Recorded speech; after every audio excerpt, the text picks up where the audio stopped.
नमस्कार, मैं रंजीत कुमार। स्वागत है आपका आपके YouTube channel maths classes by Ranjit sir में। आज हम बात करेंगे आव्यूह के बारे में। आव्यूह में हम आव्यूहों का जोड़ना, आव्यूह का घटाना, आव्यूह का गुणा करना और प्रतिलोम आव्यूह के बारे में बात करेंगे। प्रतिलोम आव्यूह एक ऐसा क्वेश्चन है जो इंटरमीडिएट की क्लास में लगभग प्रत्येक वर्ष आता है। आव्यूह क्या होता है? हमारे दैनिक जीवन में भी आव्यूह का उपयोग होता है। जैसे क्लास में या प्रार्थना की सभा में बच्चों को लाइन में खड़ा करना, बस स्टैंड में या बस में यात्रियों का बस में बैठना, पंक्ति के रूप में बैठना, स्तंभ के रूप में बैठना, किसी वस्तु की सूची बनाना, ये सब हमारे आव्यूह के प्रकार हैं, आव्यूह के रूप में है। अगर वस्तुओं की सूचियों को या संख्याओं को हम एक आयताकार रूप में लिखें जिसमें पंक्तियां हों और स्तंभ हों और उसे हम एक ब्रैकेट्स के रूप में बंद कर दें तो उस रूप को हम आव्यूह कहते हैं। जैसे 2, 3, 5, 6, 7, 8, 3, 4, 7 ये हमारी पंक्ति और स्तंभ के रूप में कोई संख्या लिखी हुई है। अगर इन संख्याओं को हम ब्रैकेट्स में बंद कर दें तो ये हमारा आव्यूह कहलाता है, यानी आव्यूह का एक रूप कहलाता है जिसमें हमारी ये पंक्ति और ये क्या होते हैं? स्तंभ।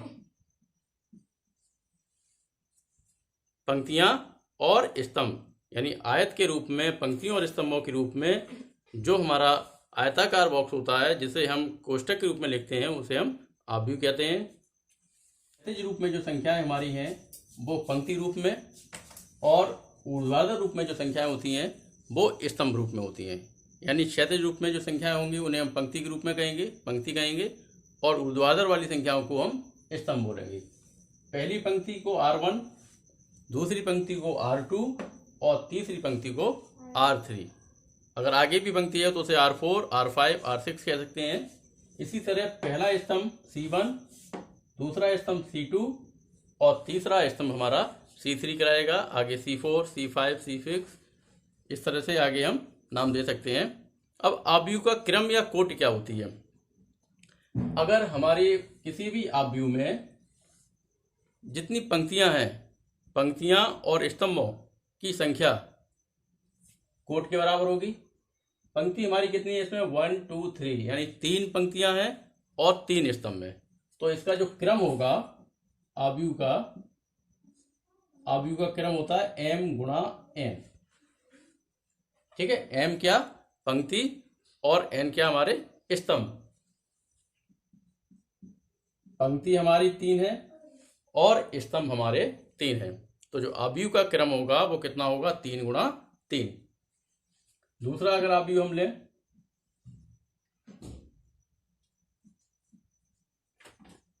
तो इस आव्यूह में हमारी कितनी? R1, R2 2 पंक्तियां और R3 यानी R1, R2 और R3 3 पंक्तियां और C1 और C2 यानी 2 स्तंभ। इस आव्यूह में हमारी 3 पंक्तियां और 2 स्तंभ हैं। तो इसकी हमारी जो कोट या आव्यूह का जो क्रम होगा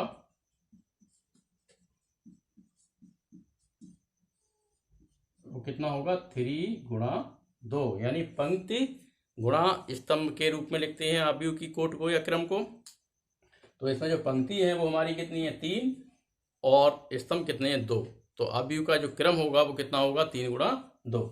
अगर एक इस तरह का आव्यूह ले लें हम ABC तो इसमें 1, 2 और 3 पंक्तियां होंगी लेकिन स्तंभ सिर्फ 1 होगा।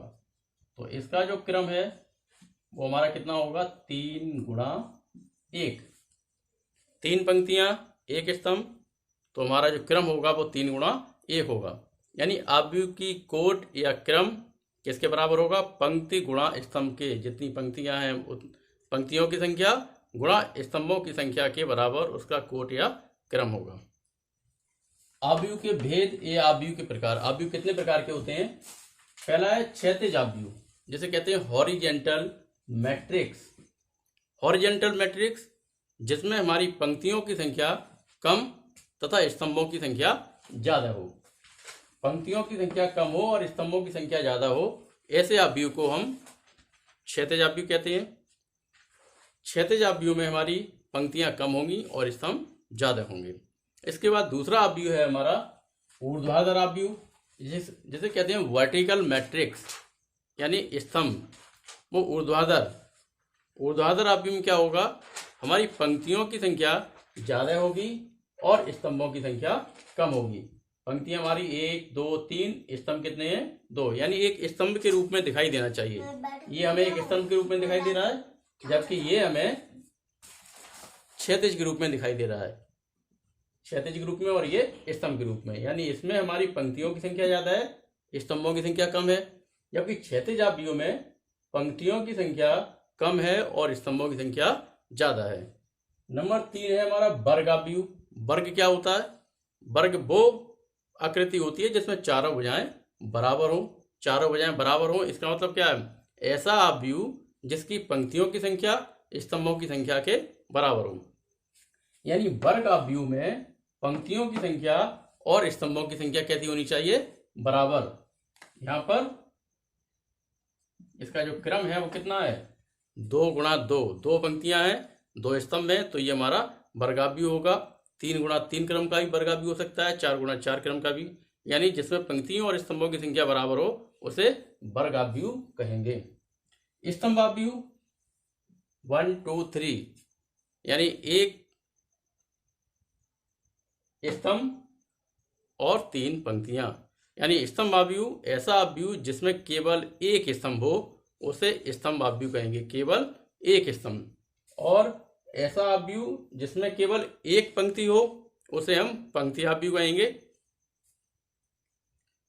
शून्य आव्यूह, जीरो मैट्रिक्स, ऐसा वर्ग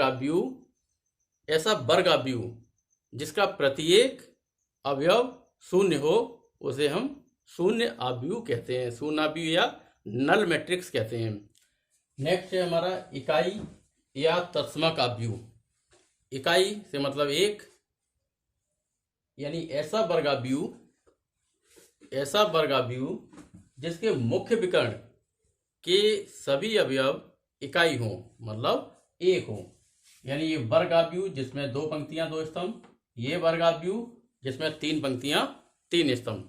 अगर इसके मुख्य विकर्ण को छोड़ के बाकी सब अवयव शून्य हो और मुख्य विकर्ण के सभी अवयव इकाई हो, मतलब एक हो, तो उसे हम क्या कहेंगे, इकाई या तत्समक आव्यूह।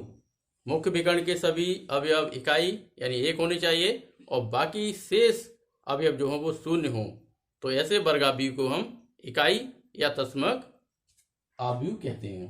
दूसरा हमारा विकर्ण आव्यूह। इकाई और तत्समक आव्यूह, विकर्ण आव्यूह में क्या अंतर है, विकर्ण आव्यूह एक ऐसा वर्ग आव्यूह है जिसके विकर्ण के सभी अवयव एक से भी हो सकते हैं और अलग अलग हो सकते हैं। यानी विकर्ण के सभी अवयव कैसे हो सकते हैं, अलग अलग हो सकते हैं और एक से भी हो सकते हैं, लेकिन बाकी अवयव जो है वो कैसे होने चाहिए, शून्य। इसमें जरूरी नहीं है कि विकर्ण के सभी अवयव कैसे हो, समान हो, अलग हो या समान हो, किसी भी तरह से हो सकते हैं।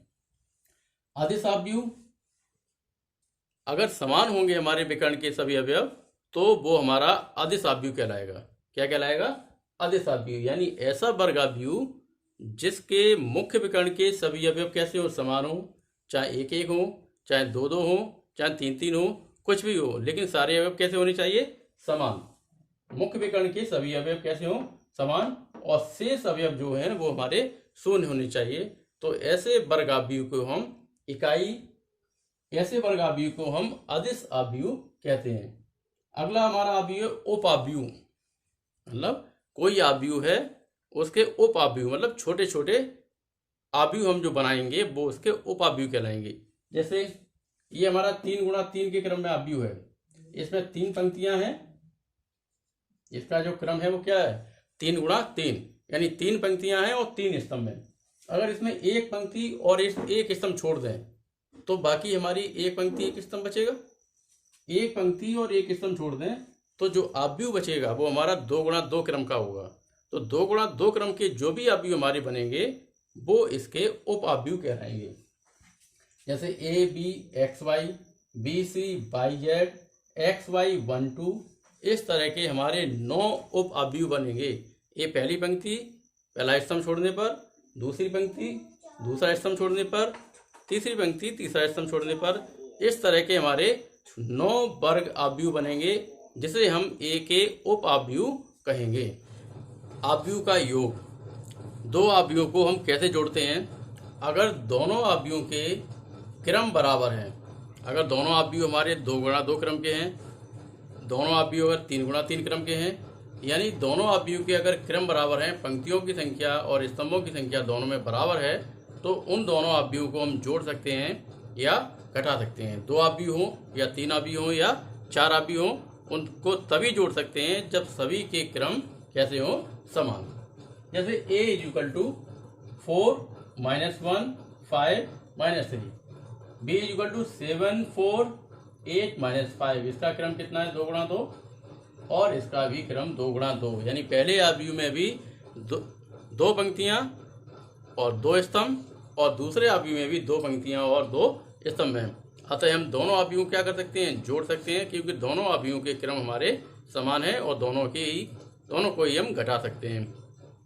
तो a plus b is equal to 4 -1 5 -3 plus 7 4 8 -5। जोड़ने के लिए क्या करेंगे? पहली पंक्ति के पहले अवयव को दूसरी पंक्ति के पहले अवयव में जोड़ेंगे। जोड़ने के लिए हम पहली पंक्ति के जोड़ने के लिए क्या करेंगे? हम पहले अवयव की पहली पंक्ति के पहले अवयव को दूसरे अवयव की पहली पंक्ति के पहले अवयव में जोड़ेंगे और दूसरे अवयव को दूसरे में जोड़ेंगे। यानी पहला अवयव पहले में जुड़ेगा 4 + 7, पहली पंक्ति का पहला अवयव और दूसरे अवयव की पहली पंक्ति का पहला अवयव, पहली पंक्ति का दूसरा अवयव, दूसरे अवयव की पहली पंक्ति का दूसरा अवयव। इसी तरह 5 को 8 में जोड़ेंगे और -3 को -5 में। ठीक है, एक ही क्रम से जोड़ेंगे। पहली पंक्ति के दोनों अवयव, दूसरे अवयव की पहली पंक्ति के दोनों अवयव, पहली अवयव की दूसरी पंक्ति के दोनों अवयव और दूसरे अवयव की दूसरी पंक्ति के दोनों अवयव, क्रम से ही हम जोड़ देंगे। जोड़ के ये आएगा हमारा 4 और 7 11, 8 और 5 13, 4 -1 यानी 3, -5 -3 कितना आएगा? -8। तो ये सिंपल तरीके से हम जोड़ सकते हैं। जोड़ने के लिए दोनों अवयव के क्रम बराबर होने चाहिए, तभी हम उनको जोड़ सकते हैं और घटा सकते हैं। इसी तरह का अगला क्वेश्चन देखते हैं हम। यदि a इक्वल टू 4, यदि a इक्वल टू 1 2 3 0 5 7 6 8 9 और b इक्वल टू 2 0 3 3 0 5 और 5 7 0, तो हमें इसमें निकालना है 3a - 2b, इसका मान हमें ज्ञात करना है। a हमारा जो है वो 3 गुणा 3 क्रम का है अवयव, और b हमारा भी 3 गुणा 3 क्रम का अवयव है। दोनों के क्रम कैसे हैं? समान, तो दोनों को हम जोड़ सकते हैं और घटा सकते हैं। लेकिन हमें मान क्या निकालना है? 3a - 2b, यानी पहले अवयव में हम 3 का गुणा करेंगे और दूसरे अवयव में हम 2 का गुणा करेंगे। किसी एक संख्या का हम पूरे अवयव में गुणा करने पर क्या होगा? हमारा 3 का गुणा a में करेंगे। इसका मतलब 3 का जो गुणा है वो पहले अवयव के प्रत्येक अवयव में होगा और 2 का गुणा हमारा दूसरे अवयव के यानी अवयव b के प्रत्येक अवयव में होगा।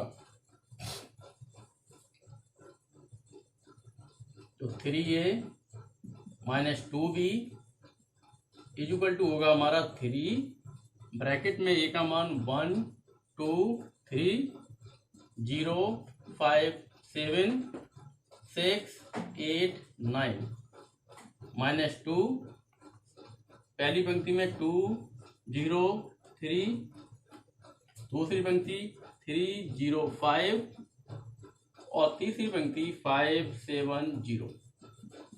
ये हो जाएगा आपका। मल्टीप्लाई करेंगे 3 6 9, 3 का गुणा 1 में करेंगे 3, 3 दूनी 6, 3 का 9, गुणा करेंगे 0 में 0। ये हो जाएगा आपका 15 21 18 24 और 27।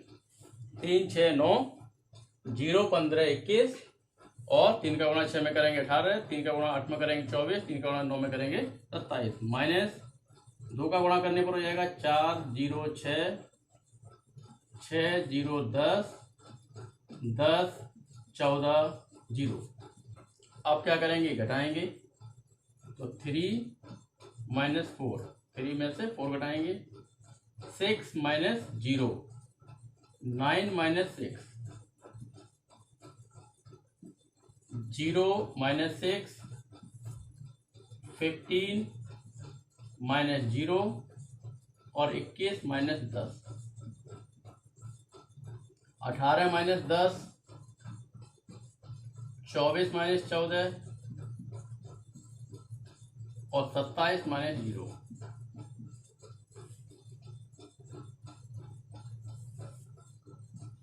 तो घटा के ये आएगा हमारा 3 में से 4 घटाएंगे यानी माइनस का 1, 6 में से 0 6, 9 में से 6 घटाएंगे 3, 0 में से 6 माइनस का 6, 15 में से 0 15, 21 में से 10 होगा हमारा 11, 18 में से 10 8, 24 में से 14 10 और 27 में 0 27। ये हमारा आंसर आ गया 3a माइनस 2b की वैल्यू आ गई। यानी पहले अवयव में 3 का गुणा किया, दूसरे में हमने 2 का गुणा किया, गुणा करने के बाद हमने उसे घटा दिया और हमारा मान आ गया -163 -6 15 11 8 10 और 27। अगला क्वेश्चन है हमारा x, y, z के मान ज्ञात कीजिए। दो आव्यूह दे रखे हैं, दोनों कैसे हैं बराबर, तो हमें x y z के मान ज्ञात कीजिए। दो आव्यूह दोनों बराबर हैं, इसका मतलब पहली पंक्ति का पहला अवयव, पहली पंक्ति का दूसरा अवयव, दूसरी पंक्ति का पहला अवयव, दूसरी पंक्ति का दूसरा अवयव। मतलब पहले आव्यूह का प्रत्येक अवयव जो है वो दूसरे आव्यूह के प्रत्येक अवयव के बराबर होना चाहिए, तभी हमारे दोनों आव्यूह बराबर होंगे। तो पहला अवयव हमारा 4, यहाँ पहला अवयव कितना 22, यानी 4 जो है वो 22 के बराबर होना चाहिए। पहली पंक्ति का दूसरा अवयव 3 और यहाँ हमारा दूसरा अवयव z, यानी z जो है वो 3 के बराबर होगा। दूसरी पंक्ति का पहला अवयव x और दूसरी पंक्ति का पहला अवयव 1, तो x हमारा किसके बराबर होगा 22 के, जबकि दूसरी पंक्ति का दूसरा अवयव और दूसरे आव्यूह की दूसरी पंक्ति का दूसरा अवयव दोनों कैसे हैं हमारे बराबर है। 40 दिया है तो क्या करेंगे हम x,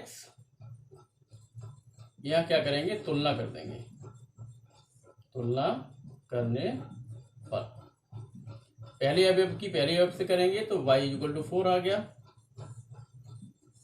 दूसरा अवयव दूसरे के बराबर करेंगे तो z = 3। दूसरी पंक्ति का पहला अवयव बराबर करेंगे तो x = 1। तो इस तरह से हमारे x y z के मान ज्ञात हो गए, यानी दो आव्यूह जब बराबर हैं तो उसका प्रत्येक अवयव दूसरे आव्यूह के प्रत्येक अवयव के बराबर होगा। दोनों की तुलना करने पर हम x y z के मान ज्ञात करेंगे। दूसरे प्रश्न में पहला अवयव एक स्तंभ है इसमें और दूसरा स्तंभ इसमें है, यानी दोनों आव्यूह कैसे हैं, एक ही एक स्तंभ है, तो प्रत्येक आव्यूह यानी दोनों आव्यूह के जो स्तंभ हैं उनकी तुलना करेंगे। क्या लिखेंगे, तुलना करने पर, तुलना करने पर आएगा -x + y + z = 1। Equation first हो गया ये हमारा, x - y + z = 2।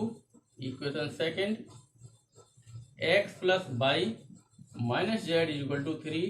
Equation third. 3 समीकरण निकल आए, तीनों समीकरणों को हल करेंगे और हल करके हम x y z के मान ज्ञात करेंगे। क्या करें, पहले समीकरण को दूसरे समीकरण में जोड़ दें।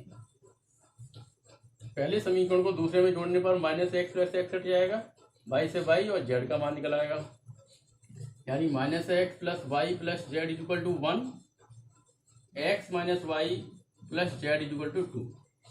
जोड़ने पर एक्स से एक्स कैंसिल, वाई से y, 2 z is equal to 3, z is equal to आएगा 3/2। जेड का मान कितना निकल आया? 3/2। इसी तरह हम सेकंड समीकरण को थर्ड में जोड़ दें। सेकंड समीकरण को थर्ड में जोड़ेंगे तो x minus y plus z is equal to 2, x plus y minus z is equal to 3। जोड़ने पर ये जेड से जेड, वाई से वाई, एक्स और एक्स कितना आएगा? 2x equal to 5, x is equal to आएगा 5/2। यानी एक्स का मान आ गया हमारा 5/2। या तो हम एक्स और जेड के मान किसी भी इक्वेशन में रख दें तो वाई का मान निकल आएगा, और नहीं तो क्या करें, हम पहले और तीसरे समीकरण को जोड़ दें।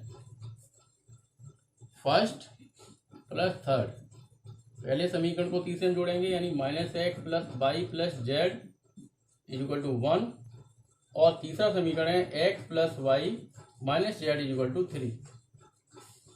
जोड़ने पर एक्स से एक्स, जेड से जेड कट जाएगा, 2y is equal to 4, y is equal to कितना आएगा? 2।